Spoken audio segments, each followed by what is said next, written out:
Welcome to Ring the Damn Bell. I am John. I'm Sanoj. And, well, we got a Sixers alert here. Kelly Oubre is out for 2 weeks with an elbow sprain. What the f***?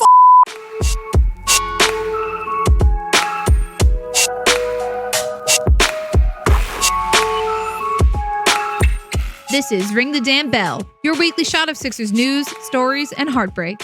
Let's go trust the neighbors.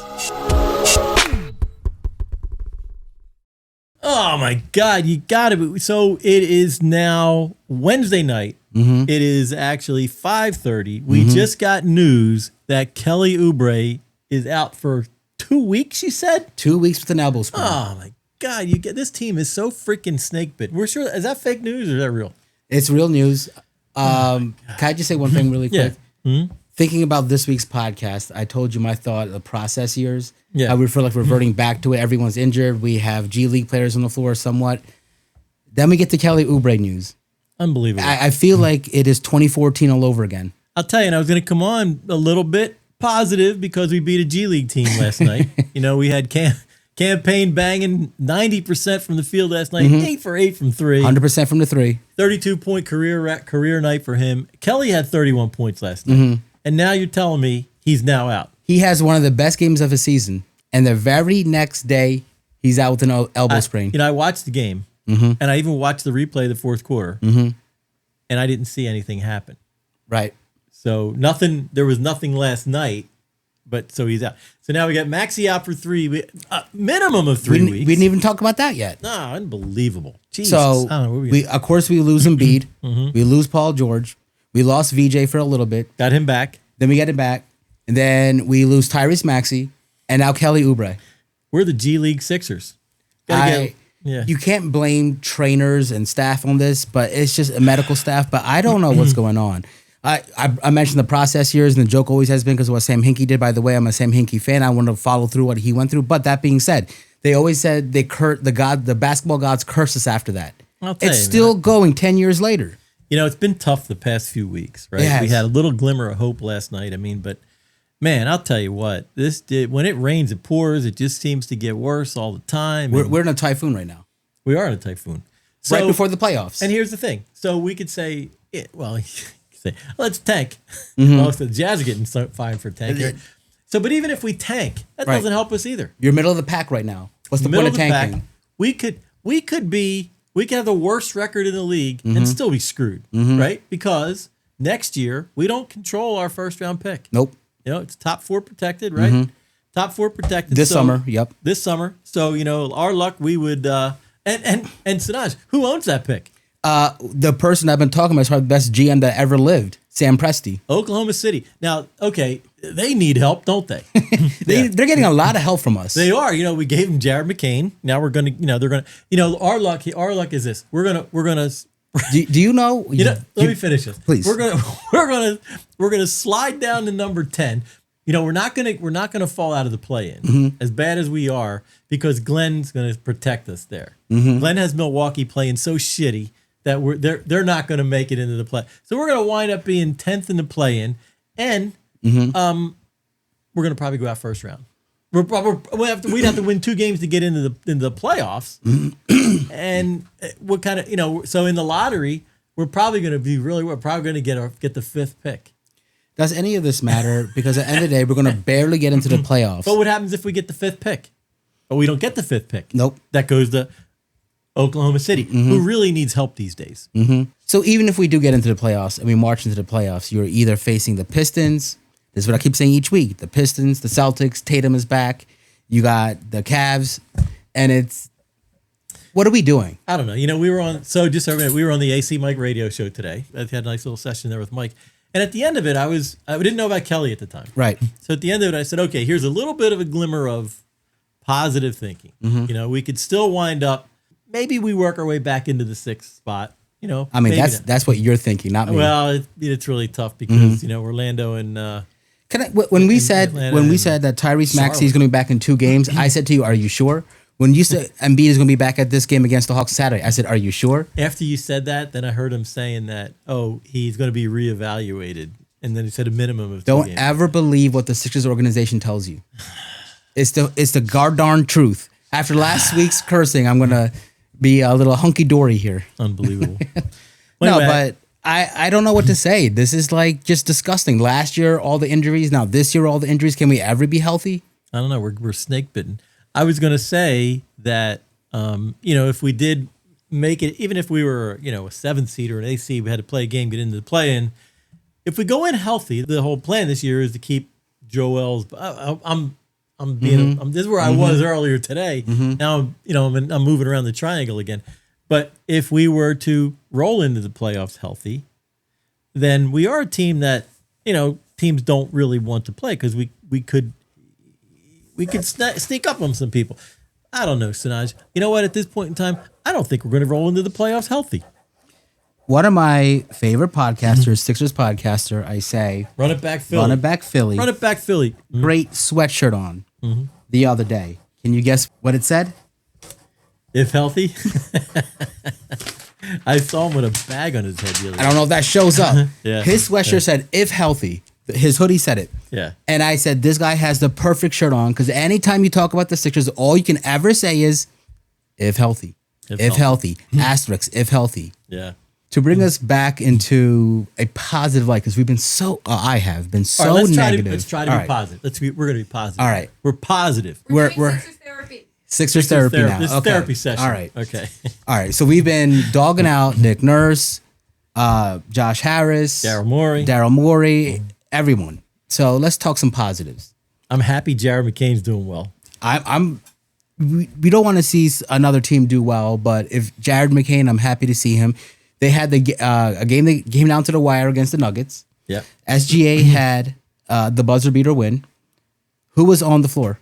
Who was a clutch player and down the stretch hitting some shots? Let me see. Was it Jared McCain? Jared McCain. How about that? For the Sixers positivity, what I want to think about is, if healthy, do you really think with Embiid and Paul George after he's done his little anti-violation drug, VJ at full health, Tyrese Maxey at full health, do you think the teams actually fear us? Do the Celtics fear us? Do the Knicks fear us? Do the Cavs fear us?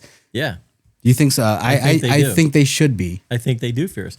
I think, completely healthy roster for us. Yes, that strikes fear because Detroit doesn't want to play. Detroit's 5-5 in the last 10. I know they've been struggling, but we play them tomorrow. A healthy Boston, they don't want to play a healthy Philadelphia team in the first round. Jason Tatum's back though, and he's looking good already. I know. I hate Jason Tatum. I hate the Celtics. But we play the Pistons tomorrow.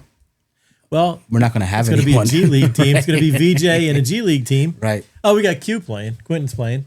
The smartest thing Morey did was hold out Quentin Grimes that not max contract, but the big contract he wanted. He's getting $8 million, I think, right? He's getting $8 million. I don't know what he's getting right now. He wanted $25 million. Yeah, he ain't getting. I think he got $8 million the qualifying offer. He had a nice game last night. He played well last night. He was solid. Not a lot of turnovers. I think he had like 25 points. Do you think if Campaign didn't have that 8 for 8 from the 3 and the Sixers win against pretty much a depleted Grizzlies team in themselves, how much worse would it be? I think it was a good moral win. I think Campaign going 100% from the 3 was a good moral win, and we kind of needed that. No, I think it was a good effort. They didn't play. You know what? They couldn't play iso ball last night because they didn't have anybody to play iso ball. Right. So they actually there was good ball movement. Screens they were screening well. They rebounded well. The effort was there. My boy Jabari, did he even play last night? I didn't even see him in the game. Actually, Jabari did. I think he did play. He didn't take a lot of minutes though. I didn't even pull any stats for today. I was going to be positive. I was going to try to be positive. I had a good, nice episode on the AC Mike Radio Show, and now here we are. Freaking Kelly Oubre out for 2 weeks. I mean, this is a good thing to discuss. I think I talk a lot recently about consistency and inconsistency. So Trent Watford in the beginning of the season has a great game. Jabari Walker recently had a back-to-back 20-point games and did well. But then I'm always in the background being the negative Nancy, and I'm saying, really? You are negative. I am. But I'm also a realistic Philadelphia fan, and that's what it is. You know, it's funny. Everybody, Sanoj is not the negative one in this tandem here. I'm usually the positive one. We've talked about this before. I wish we could show everybody our text strings where, as soon as I said last night, I was so disgusted in that game last night because we were losing to a G League team for 3.5 quarters. But you know what? Something about the lights turn on, the camera turns on, it just comes out. Yeah, it comes out and mine goes in. I don't get it. And my negativity kind of goes away when I'm talking to all these great people out here. Another positivity. What's that? Tyrese Maxey. He's going to be a dad. Yeah, Tyrese is going to be a daddy. Yes. Yep. Congratulations, Tyrese. Congratulations, Tyrese. That's awesome. Happy to see that. He seems very happy about it. I think you and I both can agree that the most rewarding things we have done in our life is being a father. I would absolutely agree, and I have my my one and only greatest accomplishment in this world, my daughter. Greatest would have sounded better if you didn't proceed it with one and only. She's the producer of this podcast, my daughter Alyssa. I got my two boys. They're in their teens, and it's the most wonderful thing in the world. We see how Embiid is such a great father, and he revels in it. Oh, yes. Tyrese Maxey is going to get to join in that now, so I'm happy for him. Yeah, he seems very happy. I like see his commercials now too. I know this. Alyssa likes this. I'm talking about the commercial with his dogs. He's a big dog lover. My daughter is a huge dog lover. Matter of fact, we have a dog running around here right now too. She's quiet by the fridge, actually. She is, but Tyrese has a pack of dogs that he runs around. He's just a huge dog lover. That just makes you even like the guy even more. Very likable. Very likable guy. But anyway, so I don't know, Sanoj, what are we going to talk about? Because I have a question thoroughly for you. disgusted Yeah, right now. I mean, if we're going to stay positive, I don't think we can stay on the Sixers too much right now. We can look forward Ask to me the your playoffs. question. I got a question for Go you. ahead, I'm here. All right. So the MVP talks of this NBA season is probably going to come down to SGA and Jokic. How about Jabari? I don't think No, your boy Jabari. Jabari is going to be in it. All right. But I want to ask you this. If you were voting and it was between SGA and Jokic, how do you determine who's an MVP? Now, let me say this. Sometimes the way I look at it, if the player is on the team, how much worse off is that team if he's not there? Now, Jokic is a triple-double threat. He's a triple threat. machine. Every night. He's just one of the best players ever. SGA has some great players around him, but we know that OKC most likely is going to go back to the finals to compete for another championship. Very good chance. You take Jokic off the Nuggets, they're not even a playoff team probably. I don't know, maybe the 8th seed, 9th seed. But do you take the triple machine who's just an outstanding player, or do you take the player who's going to elevate his team to get to the finals, even though it's a good team already? Now, without him, they're not getting to the finals. I don't think it's one or the other. Okay. I think it's I think it depends. I think it's Or is it an individual? Well, individual. I think it's every year it's situational, right? Because I think their most valuable player. I mean, there's a lot of connotations to that term. So could it be certainly, does that player make that much of a difference on that team? If you say that, I mean, Joel Embiid is an MVP because without him, the Sixers suck. Yep. Right. We know that. Well, but then you say, individual, I mean, I don't know, is Bam Adebayo going to be, should he be in the MVP conversation? I mean, let's give him his positive flowers. 83 Second most points ever in NBA history. It's now Wilt, Bam, and Kobe. Right? I mean, what an accomplishment. 83. Yeah. He scored 83 points last night. All right. So if you're it's a tough question, Sanoj. I don't know that there. You know what? It's one of those questions that there is no one answer, and I think because the MVP voting is done by sports writers. Right. And you're a part of the media, and you're high up there, and they hand you a ballot, and you got to check off between the two. Who are you picking this year? Yep. Boy, I'll tell you what. How do you? I hate to say this because I'm not a huge. I mean, I'm a fan of his talent. I just don't like. I don't like him. I'd have to go with the triple double machine. Yeah, Jokic. I feel like that's the right answer because who's doing what he's doing? Even though the Nuggets are probably 5th now, I think that they've been moving back up, but I don't think they're going to go to the finals. But we can look at OKC or the Spurs, maybe the Rockets. I don't think so, but it's hard to compete with that. And I always call him. Say he looks like a doofus when he's playing, but he, I think when they won the championship that year, it was like, oh, and I can get back to riding his horses or some shit like that. He almost looks like he doesn't care that he's there. He's like that good. Well, you saw him get it. He's getting more fired up these days. Did you see the fight between him and OKC? Yes, and he got in the guy's face and made that face. So that was my thinking. A couple of years ago. Yes, he is a little bit more animated. He's more fired up now. He's more animated now, and seems to be more into what happened was the year that they did so well and went to the championship and they won it. It was not expected, but almost expected. And then they struggled a few years afterwards, right? Yeah. Mike Malone got fired. He doesn't want to lose. He hates losing. I think he hates losing more than winning. Well, I don't know. All right, so I got a question for you. Let's hear it. All right, so if we're going to at least be in the play-in. I think even though you keep saying that, but we're not going to fall. I know. We only got a month left. Glenn is our backstop. Glenn's the backstop because we're not going to fall below Milwaukee. He has screwed that team up so bad. Yep. We're not Glenn doing Glenn things. Thank you, Glenn. I think, but look, if we go out in the play-in, if we're ninth or 10th, we got to win 2 games, right? So if we lose in the play-in, is Nick Nurse getting fired? He's gone. I think he's good as gone. I mean, it doesn't matter all the adversity he's had. How much adversity? He did nothing to even ease the adversity. It just got worse. Is Daryl Morey getting fired? Here's the thing about coaches and GMs. They're not on a salary cap and ducking the luxury cap or anything like that. The partners, the owners, they pay it out. So they have a contract. So we can just say Nick Nurse has a 5-year contract. If he's 3, I don't know what his exact contract is. Just say he's 3 years in and you fire him. Now you have to pay him for the remaining 2 years, and then you got to pay a new coach to come in. Same thing for a GM. I don't know what Morey's contract is. Owners hate paying for 2 GMs and 2 coaches at the same time. So it's going to come down to Harris what he wants to do. No, if they go out the first round, I think Nurse is gone. I don't know about Morey. All right, so here's my follow-up to that. Okay. My basketball genius friend. If you had your dream pick at a coach and you could steal him from any other team in the league, who would you take? So this is a really good question, and I thought about this. I just mentioned Mike Malone. The former Nuggets, he was fired because they were in the turmoil, but I feel like he's a really good coach. But then all the social media, and I follow people who know basketball. A lot of them make a good point. A young, analytical guy who understands the game, maybe an assistant coach on another team who's looking to thrive.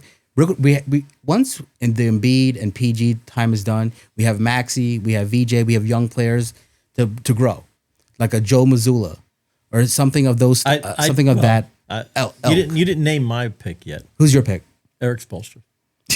Yeah, good luck. The Miami gave him the highest contract money ever. Pick. I know. If you could have anybody, but I know. I think he's. I mean, you can't even dream about that one because he's the highest paid coach ever. Pat Riley hooked him up.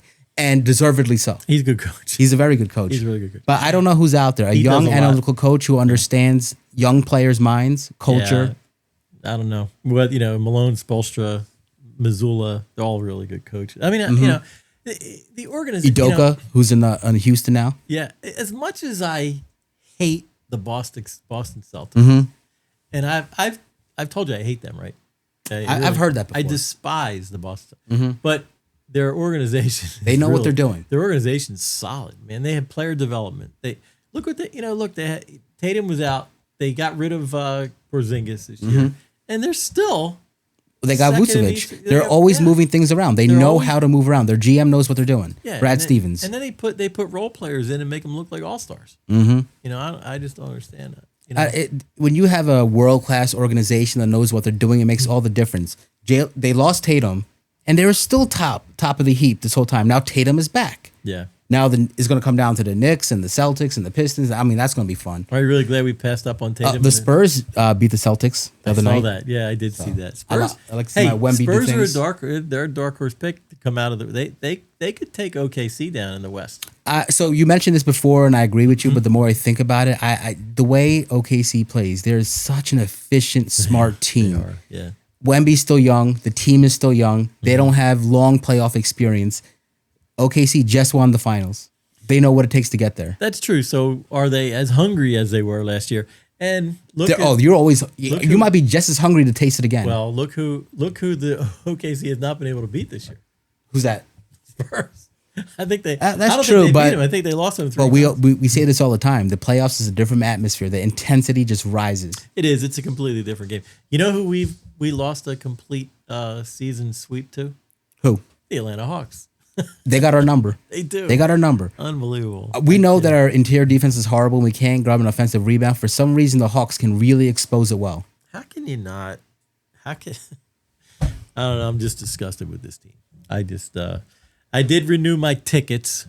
Well, we do I just got the bill. Let's see. You know what? We're at, what is it, March 11th? What is today? Yeah. March 11th, right? Today is March 11th. Let's get to the end of March, beginning of April. Let's see how this team forms again once PG is back, once Embiid is back, once KO is back, once Maxey is back. Let's just go down the list of everyone who's back. But once they're back and they have about 2 weeks to figure this out under this great coach, Nick Nurse, and head into the playoffs, let's see what happens. I'm excited. You're wow. No, this is all we have, right? This is all we have. We're clinging. I'm clinging. I'm clinging on. We're grasping at straws. I tell you, this season gave me a renewed appreciation for Embiid. So I'm just waiting for him to come back and watch him play again. You know what? And my wife said something the other day too. It's hard to win in the NBA, right? I mean, depends who you are, but yeah, it's not like when the Celtics won every year. It's not like that anymore, right? The cap is even things.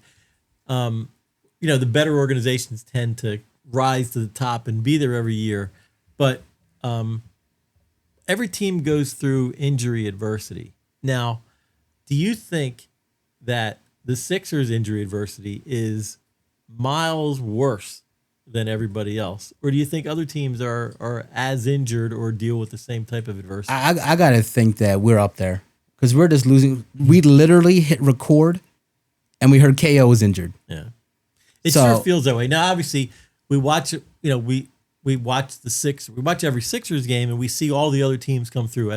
We don't follow OKC. We don't follow San Antonio. Don't follow them. I look at scores. I look at highlights. So, look at Memphis is a mess, right? They have no, I'd like to be a Memphis Grizzlies fan. Well, they got that good rookie, Cedric Howard. Yeah, but they got beat last night by a Sixers G League team. Yeah. So I don't, it can't. We don't have time for this If we were right Grizzlies now. fans, we'd be sitting back like, how can a freaking Euro player campaign come in, pop 8 out of 8 from 3, shoot 9 for 10, and cook us all night long? How can that happen? There's a ton of conversations we can have. We don't have time right now about how the Sixers don't have it as bad as others. And at one point, we're going to talk about this. I want to talk about Zion Williamson and what he's been doing in the league versus what Embiid is. Now, we all want to crap on Embiid for being injured all the time and the playoff exits. Look at the talent New Orleans got with Zion and what he's produced for them in the last 6-7 years he's been with them. Yeah, and that's the first separate conversation, but it could be worse. I think it's a good topic for a future episode, but we'll maybe we'll end it there. What do you say? I'm with it. Anyway, look, thanks for joining us tonight. Check us out on ringthedambell.net. You can subscribe to the YouTube channel, to all the podcast platforms, and please subscribe, because if you don't, I tell you this every time. He gets so depressed. No. And then medication comes in. I don't want to become a Paul George. I really don't care. Instead of subscribing, for any hip hop heads out there, there's you guys know a rapper named Nas. He's one of the GOATs. He cares. I just came across a track called 30 by Nas off his King Disease album. He has great albums, but just give it a listen. Instead of subscribing, listen to Nas. Hey, for Ring the Damn Bell, I'm John. I'm Sanoj. We are out. Out.